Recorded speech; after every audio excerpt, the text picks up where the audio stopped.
Buenos días, buenas tardes, buenas noches. Continuamos realizando entrevistas importantes. Esta noche vamos a conversar con la doctora Silvia Vega Ugalde, quien está como candidata a rectora de la Universidad Central del Ecuador. Vamos a hablar de la postulación, las propuestas y también cómo ve usted la situación actual de la Universidad Central del Ecuador. Buenos días, buenas tardes, buenas noches. ¿Cómo está usted? Doctora Silvia Vega, un gusto saludarle. Estimado Jacinto, muy contenta de estar en este espacio. Me alegra pues estar acá y vernos a los tiempos. Hablábamos justamente al inicio que no nos hemos visto algún tiempo, pero que pues estamos contentos de esta oportunidad. Creo que nos estamos viendo y conversando a los 20 años, porque usted estuvo trabajando en el municipio al inicio de la alcaldía de Paco Moncayo, que eso fue en el año 2000, En 2001. 2000, sí, sí, sí, sí, Ahora así es. imagínense, entonces ya son más de 20 años. ¿Cómo pasa el tiempo? Así es, así es. ¿Por qué decidió usted postular al rectorado de la Universidad Central del Ecuador, doctora Silvia Vega? Bueno, en realidad, Jacinto, yo soy una profesora antigua de la universidad desde el año 1999 y conozco muy profundamente mi querida Universidad Central.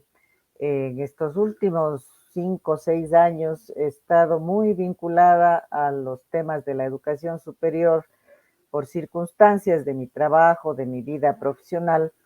Estuve entre el 2018 y el 2020 como consejera del Consejo de Aseguramiento de la Calidad de la Educación Superior, el CASES, y como tal me cupo dirigir la evaluación de 55 universidades ecuatorianas en ese periodo. Ello me dio ciertamente un conocimiento bastante certero, profundo del sistema de educación superior en su conjunto y claro, llevar adelante un proceso de esa envergadura tan grande, tan complejo, pues implica muchísimas capacidades, digamos así, porque pues uno tiene que pensar qué tipo de indicadores para que sean los precisos en los modelos de evaluación. Hicimos un cambio bastante importante en el tipo de modelo de evaluación con el que se venía haciendo esta tarea de evaluar a las universidades. Mejoramos notablemente la forma en que se hacía el proceso de evaluación y sobre todo hicimos un proceso muy concertado, muy participativo para que la evaluación no fuera vista como un timebum, como algo que pues las universidades temen porque son policías, auditores externos que vienen a verle las deficiencias y a castigarle. El tema de la calidad de la educación superior es un tema que tiene que ser visto más bien desde dentro hacia afuera, el ir construyendo una cultura de calidad. Y entonces eso implicó que pues hiciéramos un largo proceso de discusión, por ejemplo, del modelo de evaluación. Esta es una primera experiencia. La segunda, pues al regresar a la universidad, fui nombrada representante de mi facultad al Consejo Universitario, que es el órgano de gobierno, digamos, de la universidad. Y en estos últimos 2 años he estado como miembro de este organismo y me encargaron la responsabilidad de coordinar un equipo de planificación estratégica con el cual hemos terminado hace un par de meses el nuevo plan estratégico de la universidad 2023-2027, que me dio también la ocasión de conocer bastante cercanamente la realidad de la universidad, porque pues hicimos también nuevamente un proceso participativo de discusión, de diagnóstico y también obviamente luego de las propuestas de metas, de objetivos, de líneas estratégicas para la universidad. Entonces, estos dos aspectos, digamos, estas dos experiencias me han puesto en contacto muy directamente con las temáticas de la educación superior y de nuestra propia Universidad Central. Esa entonces la primera razón por la que consideré oportuno que nos planteáramos la participación en este proceso electoral, porque tenemos algo que ofrecer a la universidad. Es una Es, experiencia, es un decir, conocimiento, ¿no? Es decir, doctora Silvia Vega, que usted ha vivido como docente, conoce la universidad, es decir, que sabe cuáles son las problemáticas que en este momento atraviesa la Universidad Central. Así es, y pues la segunda razón por la que nos postulamos es porque creamos un grupo, hemos formado un grupo que se llama Acción Colectiva, que es un grupo de profesores, estudiantes, algunos servidores administrativos, en el que hemos ido pensando justamente las propuestas para la universidad con responsabilidad, no con improvisación, sino con una discusión bastante profunda de qué tenemos que plantearnos para la central. Y hemos logrado conformar un equipo de 4 líderes, que pues son las personas que me acompañan en esta campaña, que es el ingeniero Pablo Araujo, para vicerrector académico y de posgrado, el arquitecto Alfredo Lozano para vicerrector de investigación y la magíster Jessica Guarderas para vicerrectora administrativa financiera.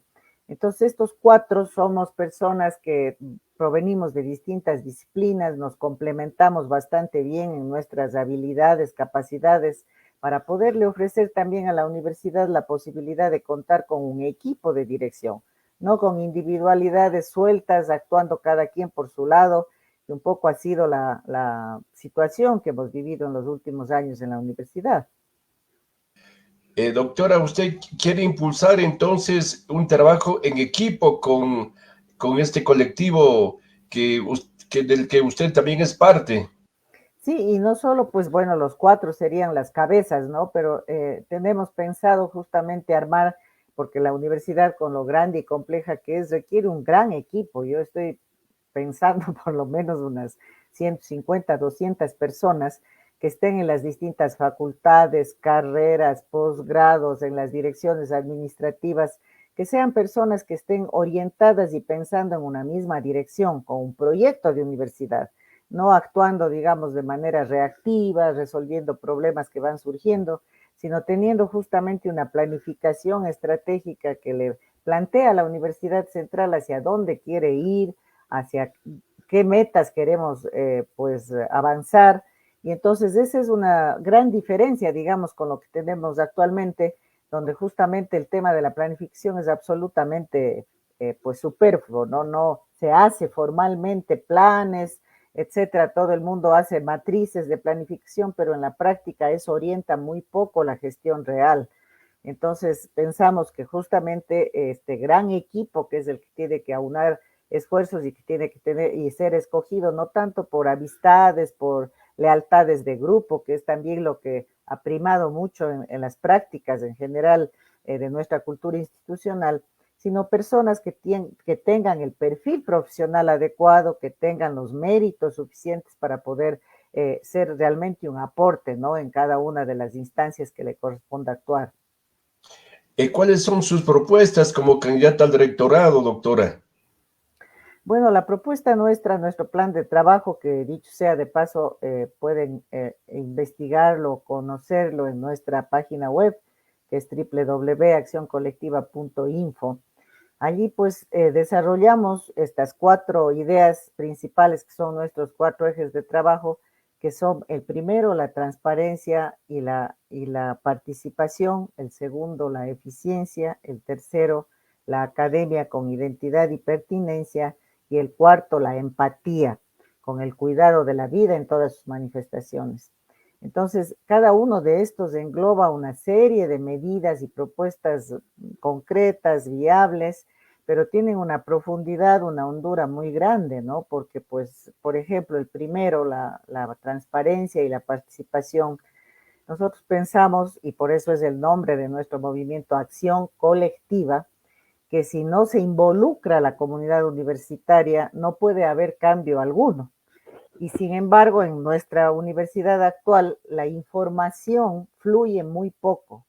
No se conoce lo que hace la universidad, lo que hacen sus distintas facultades, las grandes iniciativas positivas que tiene la universidad, porque no hay esa transparencia en la información. La dirección de comunicación un poco es la que publicita las actividades del grupo rectoral, pero no pues del conjunto de la universidad.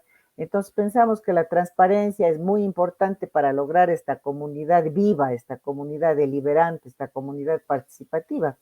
Nosotros hay varios años que no recibimos rendición de cuentas de nuestras autoridades, ni en las facultades ni a nivel central. No hay, digamos, informes formales con documentos que puedan ser conocidos por la comunidad universitaria y analizados, discutidos. No hay un espacio en el cual se puedan discutir estos temas. Hay generalmente las sesiones solemnes anuales en donde el rector informa de manera muy general las cosas realizadas, pero no de una forma en que la comunidad pueda debatir. Los actos solemnes, usted sabe, las sesiones solemnes son para recibir aplausos más que para debatir. Entonces, eso no es una comunidad universitaria. Nosotros queremos restituir, por ejemplo, el funcionamiento de una asamblea universitaria por lo menos una vez por año, justamente para conocer las ejecutorias que han tenido las autoridades, igualmente en las facultades. Queremos que hayan desde actas firmadas y oportunamente publicadas de las decisiones, por ejemplo, del Consejo Universitario. Queremos que nuestras sesiones del Consejo Universitario sean transmitidas por la radio universitaria para que la comunidad pueda seguir, saber, conocer, involucrarse en lo que se está haciendo, ¿no? Entonces, este es un primer eje, por ejemplo, de mucha importancia y de muchas otras, digamos, medidas concretas, ¿no? Este día, esta noche, estamos conversando con la doctora Silvia Vega, candidata a rectora de la Universidad Central del Ecuador. Doctora, la campaña empezó los primeros días de diciembre. ¿Cómo está esa campaña? ¿Cómo la han recibido los profesores, los estudiantes, los trabajadores? ¿Cómo están recibiendo sus propuestas? Mire, es una campaña que lamentablemente para la propia universidad no ha sido hecha de manera adecuada y oportuna. Generalmente, si bien nuestras autoridades tienen que entregar sus puestos, ¿no? El cambio de mando tiene que ser en marzo del próximo año. Generalmente las elecciones solían hacerse en los meses de octubre, noviembre anteriores, para que pueda haber primero el espacio adecuado para que pues las ideas, las propuestas de los candidatos y candidatas puedan difundirse. Ahora se hizo todo a última hora. Las reglas de juego en términos de discusión de un instructivo electoral se hizo en vísperas de las elecciones. El proceso se está desarrollando en estos días de Navidad, cuando además de las fiestas que la gente está pensando en otras cosas, además los estudiantes están con exámenes de medio semestre, tampoco están abiertos, digamos, ni dispuestos a escuchar mayor cosa de las propuestas de los candidatos y candidatas. Entonces, no es el mejor momento, la mejor forma de haber hecho estas elecciones. Y pensamos que en cierto modo es porque quizá no se quiere que personas nuevas que no hemos estado en el poder, que no somos parte, digamos, de las administraciones anteriores, pues podamos promocionar adecuadamente nuestra presencia, nuestras propuestas, ¿no? Entonces es una campaña bastante compleja, difícil, ¿no? Difícil porque además la dispersión que va a haber en los votos al haber 7 candidatos es muy alta. Pues pasa un poco, la universidad refleja un poco lo que ocurre también en el país, pero muestra también ciertamente hacia adentro de la universidad, y esto yo diría es una cierta muestra de un cierto fracaso en la gestión de los últimos años, el no haber podido, no haber logrado constituir una comunidad universitaria que esté unida en objetivos comunes, pensando hacia una misma dirección. Entonces, realmente esto es lo que se ve un poco, lo que refleja esta dispersión de 7 candidaturas. Además, tenemos un consejo electoral bastante parcializado hacia uno de los candidatos que ha cometido una serie de asuntos, de decisiones, ha tomado una serie de decisiones que las consideramos irregulares, que incluso en el caso de nuestra lista nos perjudicó al inicio, ¿no? Por las demoras que hubo en la calificación de la lista de acción colectiva. Entonces, no es la mejor situación, lamentablemente, ¿no? Veamos cómo terminan los resultados. Y a este paso, ¿cuándo son las elecciones, doctora Silvia Vega? Son el 11 de enero, lo que suponemos va a ser una primera vuelta, porque como hay 7 candidatos, pues y se debe ganar con la mitad más uno de los votos, suponemos que ninguno de los 7 va a lograr esa mitad más uno, entonces habrá probablemente una segunda vuelta el 1 de febrero. Entonces es casi en vísperas ya del traspaso de funciones justamente, lo cual es otro problema porque no hay el tiempo suficiente, el detenimiento suficiente para hacer una transición ordenada, una recepción de información, en fin, ¿no? Entonces, sí, lamentamos que haya sido una campaña hecha de esta forma un poco precipitada y cuando las cosas son precipitadas no son precisamente adecuadas, ¿no? Y el candidato que ha tenido algunas preferencias es el candidato del actual rector. Bueno, en realidad el que se promociona más y usted ve inundada la universidad con su publicidad al día siguiente de la calificación es el doctor Patricio Espinosa, que es justamente la persona pues que está un poco siendo favorecida por el Consejo Electoral, puesto que él en sentido estricto no podría ser candidato porque hay una norma, digamos, de que los funcionarios públicos y los profesores universitarios somos funcionarios públicos, al ser de una universidad pública, no puedan estar en ejercicio de funciones más allá de los 70 años que deben jubilarse. El doctor ya cumplió ese periodo y él aduce, porque también hay una excepción en la norma de que pueda ser candidato si es que está ejerciendo una función pública y él había sido electo en el 2021 como representante de los docentes de la central para ser parte de la Asamblea del Sistema de Educación Superior, que es un espacio pues que está en la ley, en la LOES, en la Ley Orgánica de Educación Superior. Sin embargo, el Consejo Nacional Electoral, que es el organismo que pues encargado de hacer los colegios electorales para que esta asamblea pueda constituirse, nos ha respondido a una pregunta que le hicimos formal de que el nombre del doctor Espinosa no consta registrado como miembro, digamos, de esa asamblea porque el Colegio Electoral de Docentes de las Universidades Públicas nunca se reunió. Y sin embargo, él está sosteniendo que ha sido miembro de una asamblea que 3 años no se ha reunido, de manera que no ha asistido ni una sola vez a ese espacio. Y sin embargo, el Consejo Electoral le ha dado la oportunidad de ser candidato cuando a otros ha descalificado. 3 de los 10 han sido descalificados por aduciendo distintos argumentos y estamos por eso viendo un consejo electoral absolutamente parcializado. Eso no genera confianza en los demás candidatos que estamos participando y obviamente crea un mal precedente de la seriedad y el prestigio que debería tener un proceso electoral en una universidad como nuestra central, ¿no? Y hay que decir que las elecciones para el rectorado no es que votan todos los profesores, tampoco votan todos los estudiantes y los trabajadores. Creo que votan solo los representantes, doctora. ¿Cómo esta votación? Creo que es algo similar a cómo se elige el presidente en Estados Unidos. No precisamente, tienen voto en el proceso electoral los profesores titulares. La planta docente de la Universidad Central es de alrededor de 2.300 profesores, pero en realidad votan 1.300, grosso modo, ¿no? Que son los titulares, los que tienen nombramiento. Ese voto vale 100%, es decir, son 1.300 votos que se contabilizan como tales. Los alrededor de 40.000 estudiantes pues votan solo desde el tercer semestre para arriba, lo cual da, digamos, unos 35.000 estudiantes que se acercan a las urnas y votan, pero sus votos se ponderan al 50% del de los profesores, es decir, van a equivaler a estos 600, más o menos 650, ¿no? Si son 1.300 los profesores titulares. Y en el caso de los servidores administrativos, que son alrededor de 1.200, también su voto se pondera al 5%. De esa manera, entonces, se constituyen los órganos de cogobierno, por ejemplo, el Consejo Universitario, los consejos directivos de las facultades, que son dignidades que se van a elegir en esta elección del 11 de enero, ¿no? Entonces, así opera la elección. Según su explicación, es decir, que el candidato o candidata tenga acogida en los maestros prácticamente puede ganar esta elección, doctora. Sí, el voto docente pesa mucho más, ¿no? Pero ahora fíjese que el voto de los estudiantes es del 50% cuando en el proceso anterior fue del 35%.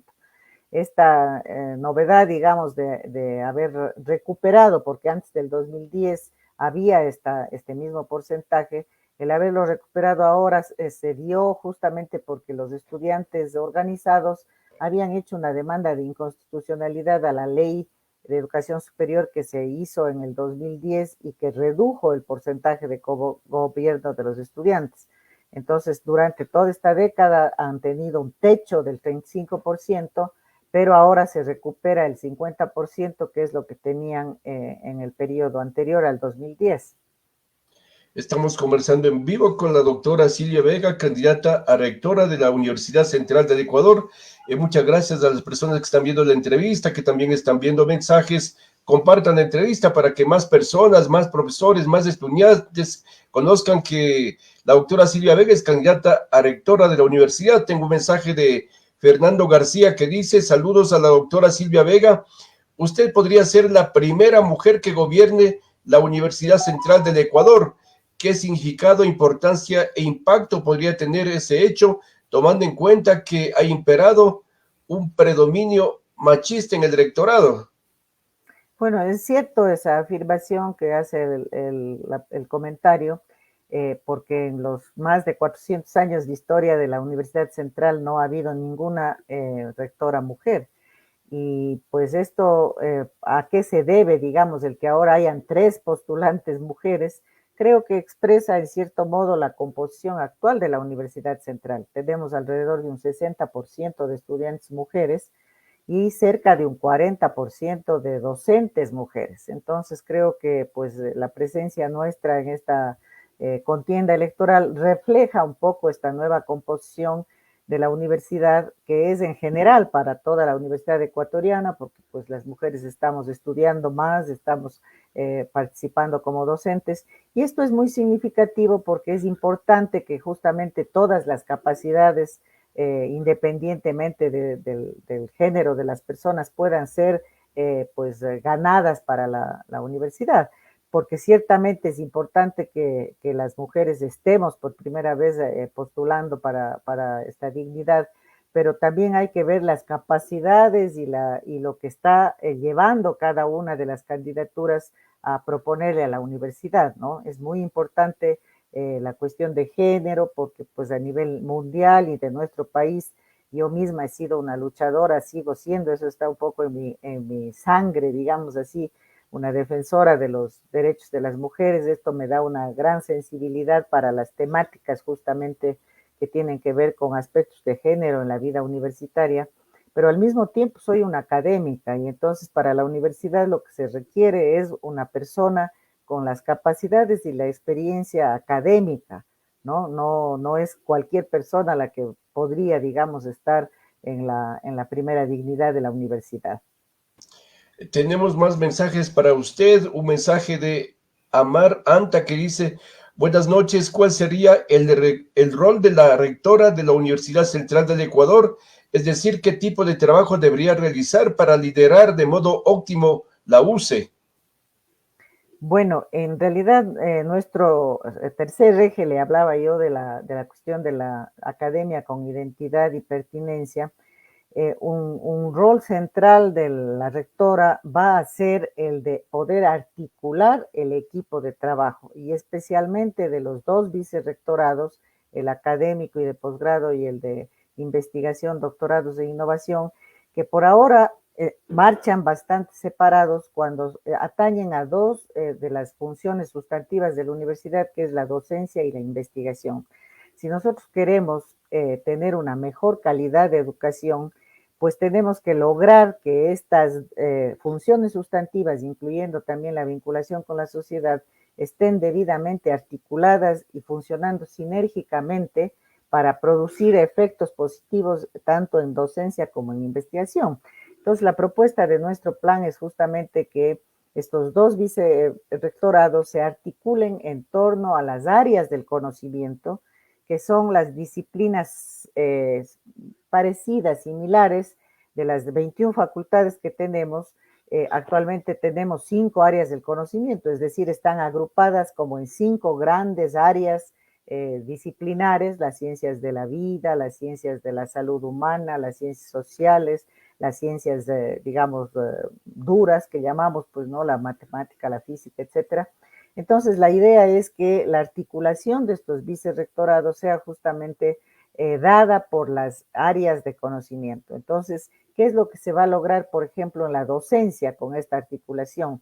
El que podamos tener, por ejemplo, troncos comunes para las facultades que tienen, que son de similares disciplinas, de manera que los jóvenes cuando llegan a la universidad y que muchas veces no están muy seguros de qué mismo es lo que quieren estudiar, puedan tener 2 o 3 semestres en los cuales puedan conocer las materias básicas y luego optar ya por la carrera definitiva, digamos.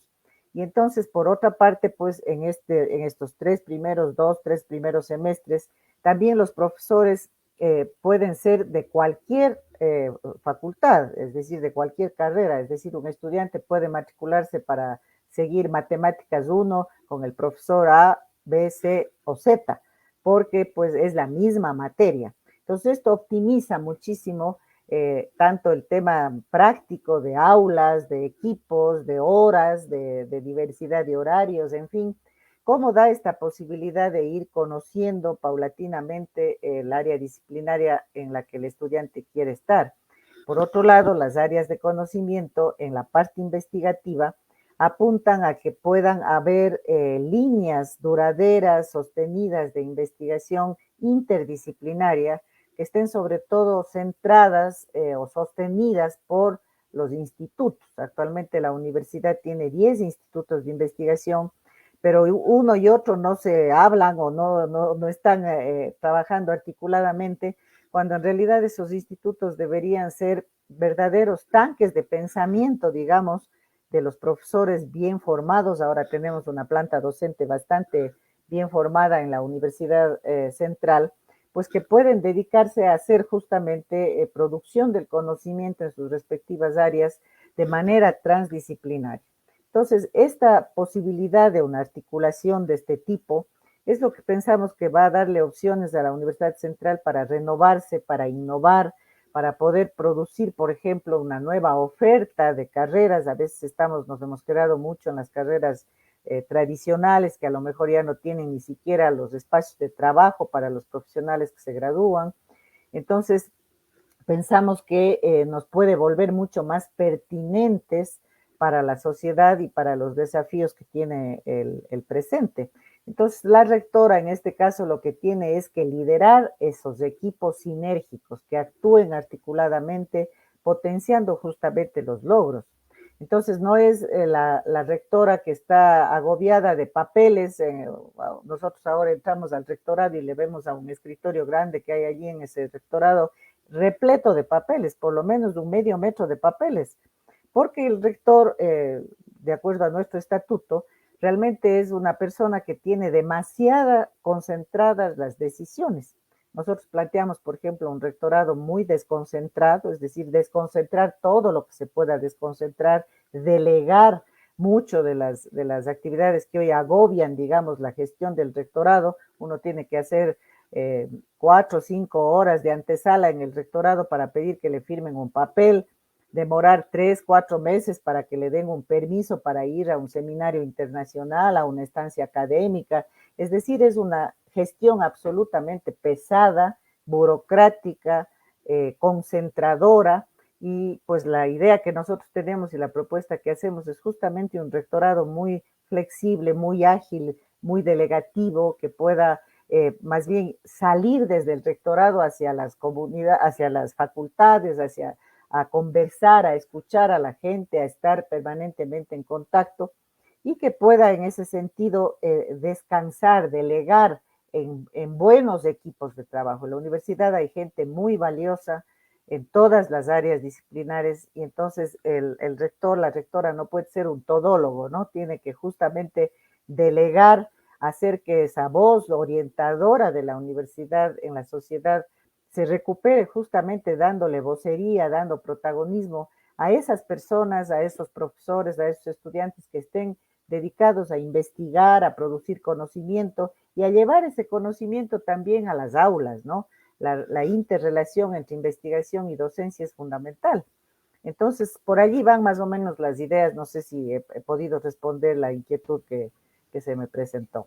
Sí, está clarita su explicación, doctora. Me parece muy buena esta propuesta de que el rector delegue funciones, atribuciones a los decanos de las facultades, porque para eso están, para que también afronten contratos, traten los temas administrativos, los temas académicos, y no el rector tenga ahí una pirámide de trámites en su despacho, doctora. Así es, así es. Nosotros, el segundo eje nuestro es la eficiencia.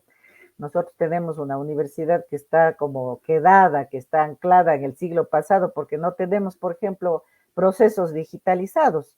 Todo se hace mediante oficios, pidiendo papeles, las cosas se traspapelan. En una facultad el mismo proceso se hace de un modo, en otra se hace de otro modo. Entonces es un verdadero caos la administración.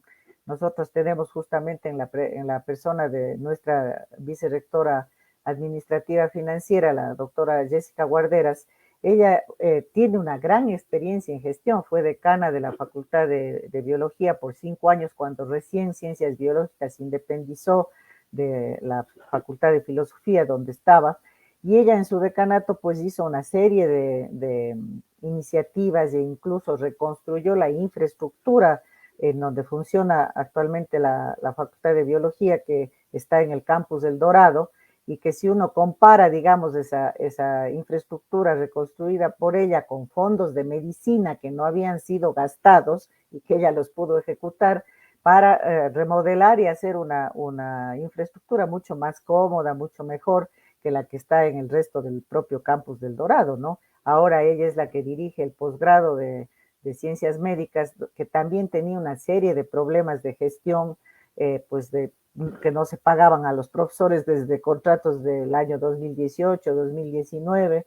Entonces, nosotros unimos la propuesta de gestión eficiente, de gestión con procesos digitalizados, usando la tecnología, en fin, con la persona, con el equipo que puede llevarlo a cabo, ¿no?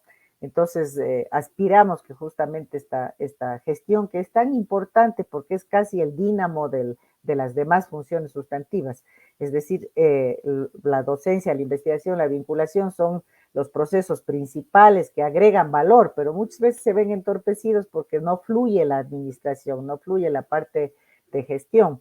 Por eso nosotros hemos colocado en nuestro plan este segundo eje central, que es justamente la eficiencia, ¿no? Estamos conversando en vivo con la doctora Silvia Vega, candidata a rectora de la Universidad Central del Ecuador.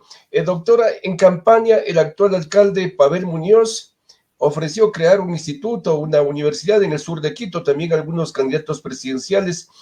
¿Es posible soñar y lograr que se cree una universidad pública en el sur de Quito o que se cree una extensión de la central en el sur de Quito? Porque miles de estudiantes todos los días van del sur de Quito a la central, a la Universidad Central, doctora.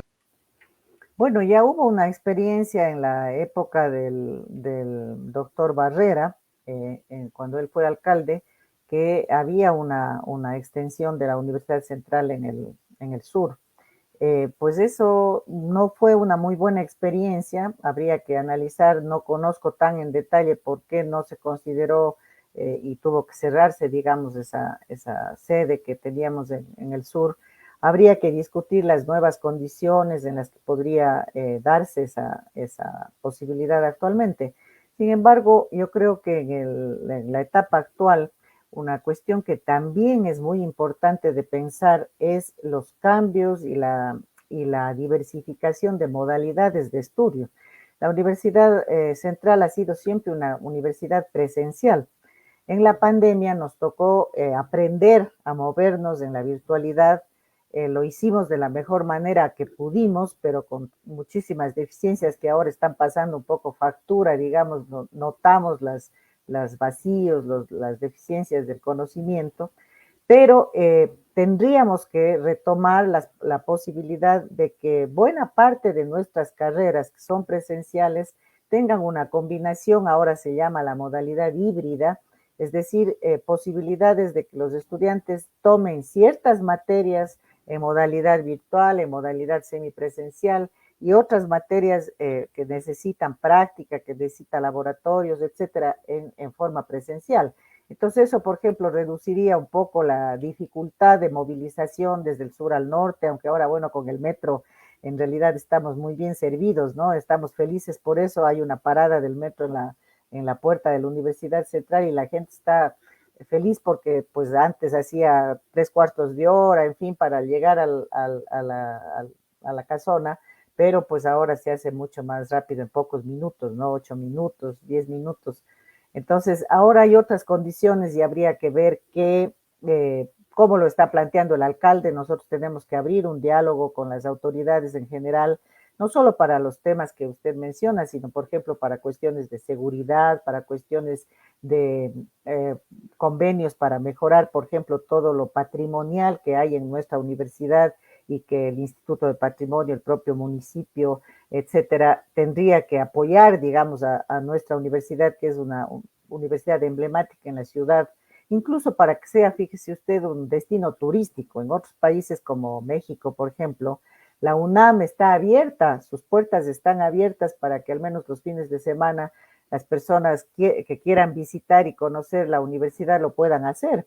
Esto implica convenios con el Ministerio de Turismo. Nosotros tenemos una carrera de turismo que la podemos poner, digamos, a sus chicos, a sus estudiantes, a hacer práctica justamente con una iniciativa de este tipo, pero necesitamos mucho apoyo para restaurar edificios, para tener, digamos, una mejor conservación de nuestros bienes patrimoniales. La universidad tiene 4 museos, tiene una historia valiosísima, ¿no? Que tiene que ser conocida por los propios miembros de la comunidad universitaria que llegan y se van y a lo mejor no conocen toda esa historia porque nadie les ha indicado. Algunos no conocen ni siquiera todos los campus, no saben qué nomás pueden encontrar en la Universidad Central. Entonces hay muchas cosas que se pueden hacer en combinación con las autoridades, ¿no? Con el municipio, con el Consejo Provincial, con los ministerios.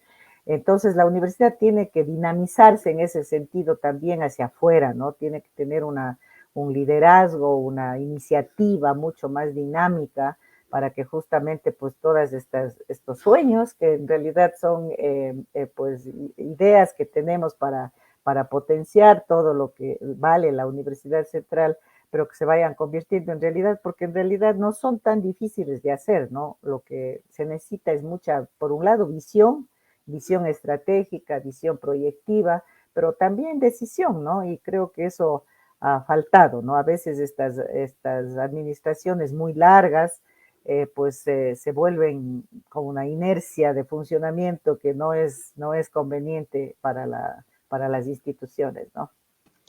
Tenemos más mensajes para usted, doctora. Un mensaje de Paulina Chamorro que dice: buenas noches, doctora, ¿cómo van a llevar la evaluación del PAP? Bueno, este es parte de la planificación que se hace, pues, ¿no? El Plan Anual de Política Pública, del PAP.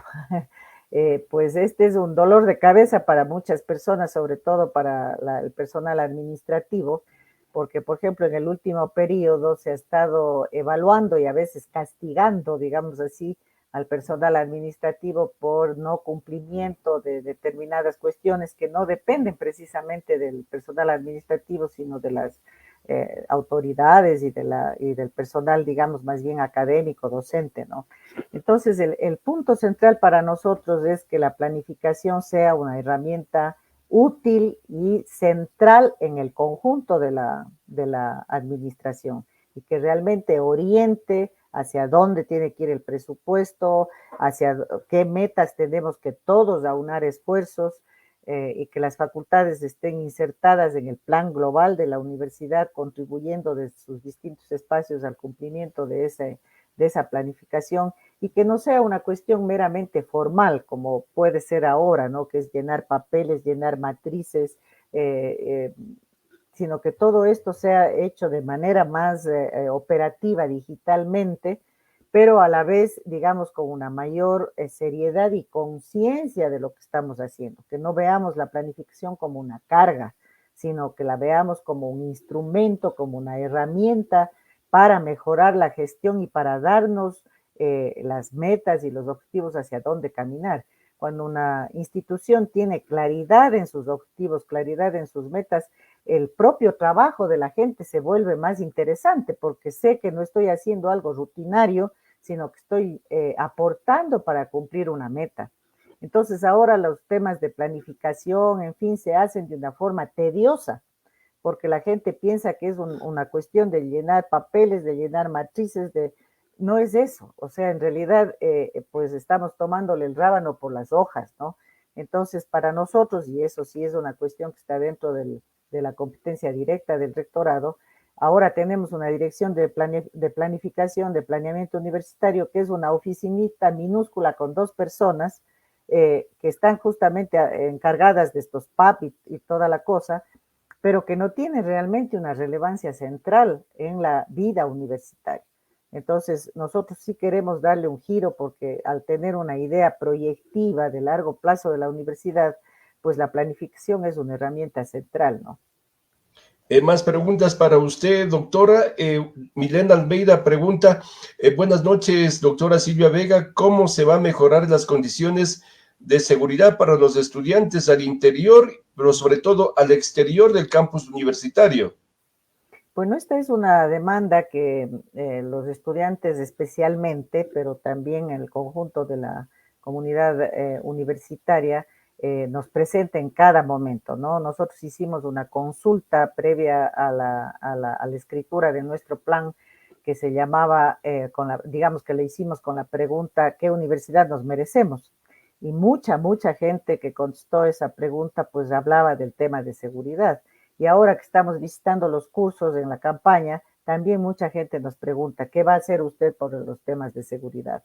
Entonces yo creo que la seguridad tiene 2 dimensiones. Una dimensión que es esta, la general, digamos, que vivimos en la ciudad, en el país en su conjunto, que es esta seguridad más bien como delincuencial, ¿no? Entonces allí hay toda una serie de medidas que ya ha comenzado a tomar la universidad. Por ejemplo, ahora tenemos ingresos automatizados con estos brazos, ¿no? Que solo se puede entrar con el carnet. Pero fíjese usted que eso mismo que costó una gran inversión, fue cerca de $1 millón lo que costó poner estos dispositivos tecnológicos, digamos, para el ingreso tanto vehicular como peatonal, ahora funcionan mal porque los brazos están levantados, entonces la gente sigue entrando sin tener el carnet y hemos tenido casos de robos dentro de la universidad, incluso de vehículos, ¿no? Entonces, este es un tema que si hacemos las cosas tenemos que hacer que funcionen bien. A veces los propios estudiantes se molestan porque perdieron el carnet y entonces les cuesta dificultad la entrada y entonces por eso piden que se levanten los brazos, pero después están pidiendo también seguridad y no hay seguridad si es que no hay un control, digamos, de quién está en la universidad. Este es un primer aspecto. Hay otras cosas tan sencillas como poner en funcionamiento todas las luminarias de la universidad. Hay montones de postes con focos quemados. Entonces, claro, si los estudiantes salen a partir de las 6, 7 de la noche en que ya está oscuro, obviamente si no hay iluminación es mucho más riesgoso, digamos, la movilización dentro de un campus tan grande como el de la central. Entonces, cosas como esa que no cuestan mucho, incluso poner, digamos, energía LED o luminarias de tipo LED que son más baratas y más durables, pues es lo que habría que hacer y eso se puede hacer de manera inmediata. Pero hay otras cuestiones que sí requieren, digamos, una inversión mayor, que es poner también nuevamente la tecnología que hoy en día existe para la seguridad, como por ejemplo las cámaras de seguridad, los drones de vigilancia y un centro de monitoreo que pueda, digamos, tener el control justamente de lo que está pasando en todos los campus, ¿no? Y que pueda ser una ayuda para los guardias que de manera personal, digamos, física están. Esos guardias hoy en día son primero muy pocos y luego no tienen ni siquiera los equipos adecuados, no tienen los intercomunicadores para que el uno le pueda auxiliar al otro si está a 2 cuadras de distancia, cosas como esa, ¿no? Entonces, allí sí hay, digamos, una inversión importante que hacer, pero que es una inversión prioritaria que quizás se podría hacer justamente con los recursos de autogestión de todas las facultades, porque a todos nos interesa que esto se pueda invertir de la manera más inmediata. Pero hay la otra dimensión de la seguridad que es tan importante como esta, que es justamente el tema de la seguridad en el trato y en las relaciones sociales y humanas que tengamos dentro de la universidad. No se puede sentir segura una estudiante que llega a la clase sabiendo que su profesor le va a acosar, por ejemplo, o que un chico que llega a la clase y que siente la presión del profesor para que le compre el libro que ha publicado para poder dar la prueba. Si no es con el libro del profesor, no se pueden sacar copias, hay que vender el libro. Entonces, cosas como esas que son abusos de autoridad, que son expresiones de acoso. En la universidad existen varios caminos, varios protocolos, hemos sido incluso líderes en el concierto de la educación superior para algunos de estos instrumentos, pero lamentablemente ni se los conoce adecuadamente, no son adecuadamente difundidos. Luego no hay, digamos, el acompañamiento mucho más cercano desde las propias facultades para que las situaciones, los casos que generan inseguridad humana en las relaciones sociales puedan ser tratados antes de que escalen a ser cosas mucho más graves que tienen, claro, ya que seguir un canal de denuncia pues disciplinaria, administrativa, para lo cual también existen en la universidad otros mecanismos como es el comité de ética que recepta denuncias o la comisión especial de asuntos disciplinarios, pero que lamentablemente en estos casos no siempre, y especialmente en los casos de sumarios administrativos que se siguen contra varias faltas disciplinarias, no siempre los equipos humanos, técnicos que están sosteniendo esos procesos están lo suficientemente preparados técnicamente, sensibles, digamos, humanamente también para poder hacer fallos que realmente se sostengan. Entonces tenemos el caso de que muchas veces, por ejemplo, se sanciona a un estudiante o se sanciona a un profesor que ha cometido actos discriminatorios, irrespetuosos, de acoso, etcétera, y luego le demandan a la universidad y regresan pues a reclamar el sueldo no percibido y con intereses.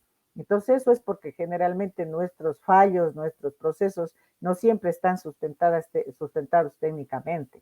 Entonces también hay esa otra dimensión de seguridad muy importante. Nosotros no tenemos, por ejemplo, en la central una defensoría universitaria, que es el equivalente, digamos, a lo que tenemos en el país, la Defensoría del Pueblo, que es un organismo que recepta denuncias de manera independiente respecto de las autoridades de la institución y que puede acompañar al estudiante incluso al momento del patrocinio, si es que tiene que hacer, digamos, ya una demanda incluso judicial, ¿no?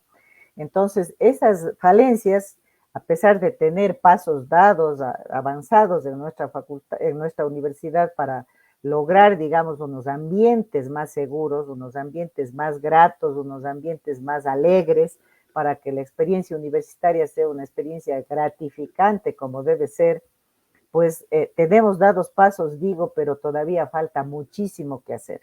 Entonces son como esas dos dimensiones las que creo yo que tienen que atenderse. Y déjeme decir sobre lo primero que hablaba, también hay esta dimensión que ya mencionábamos antes de la interrelación de la universidad con las otras instituciones encargadas de los temas de seguridad, con la Policía Nacional, con el propio municipio. Hay una problemática común en los alrededores de los predios universitarios, no solo de la central, también de la Politécnica Salesiana, de la Católica, de otras universidades en Quito, que tienen muchos lugares de expendio de alcohol, de drogas. Entonces hay toda una interconexión y una coordinación que se tiene que hacer también con las autoridades del país, de la ciudad, y que tiene que ser también una coordinación entre las universidades para poder tener, digamos, mecanismos interuniversitarios también de búsqueda de mayor seguridad, ¿no? Entonces, la dimensión de seguridad es amplísima, pues, y hay que abordarla en todas esas aristas, ¿no? Doctora, hay mucho trabajo por hacer desde el rectorado de la Universidad Central. ¿Cuál sería su mensaje a los profesores, a los estudiantes, al personal administrativo para que apoyen su candidatura y sus propuestas, doctora? Bueno, el principal mensaje que hago a mi comunidad universitaria es que es muy importante y una gran responsabilidad el emitir un voto consciente e informado este próximo 11 de enero. No debemos dejarnos llevar por la superficialidad de ciertas propagandas en los TikToks, en los Instagram, que son pastillitas minúsculas que a veces pues lo que pretenden es caer simpático a la población estudiantil o a la comunidad universitaria, pero que no le dicen nada de condumio, nada serio, nada propositivo, nada realmente bien pensado en términos proyectivos para la universidad. Entonces, mi llamado es a que indaguen los programas de los distintos candidatos y candidatas, que lean, ojalá lo puedan en estos días de vacación, justamente echarle una ojeada a nuestro plan, que como digo está en nuestra página web, para que puedan aquilatar y valorar, digamos, el esfuerzo que nuestra candidatura de acción colectiva ha hecho para poderle presentar con seriedad, con responsabilidad, con compromiso a la universidad una propuesta certera, viable, sostenible y bien sustentada, con conocimiento de causa, con experiencia de respaldo en la gente que estamos impulsando esta candidatura, para que la universidad esté confiada en unas autoridades que realmente valgan la pena y recuperen el sitial de la Universidad Central, que en los últimos tiempos se ha venido a menos, ¿no? Esta noche, este día ha sido muy importante conversar con la doctora Silvia Vega, quien es candidata a rectora de la Universidad Central del Ecuador. Doctora Silvia Vega, ha sido realmente muy importante conversar con usted, saludarle y verle a los años. Esperemos que tenga muchos éxitos en esta postulación. Muchas gracias, Jacinto. Para mí ha sido también un gusto encontrarme nuevamente con usted y le agradezco muchísimo este espacio. Pues lo vamos a difundir también en nuestras redes, en nuestros espacios propios para que esta entrevista pueda ser escuchada pues posteriormente a este momento, porque en realidad hemos hablado de cosas importantes que creo que interesan y atañen a la vida de nuestra querida central. Buenos días, buenas tardes, buenas noches. Hasta pronto, doctora Silvia Vega. Hasta pronto, Jacinto.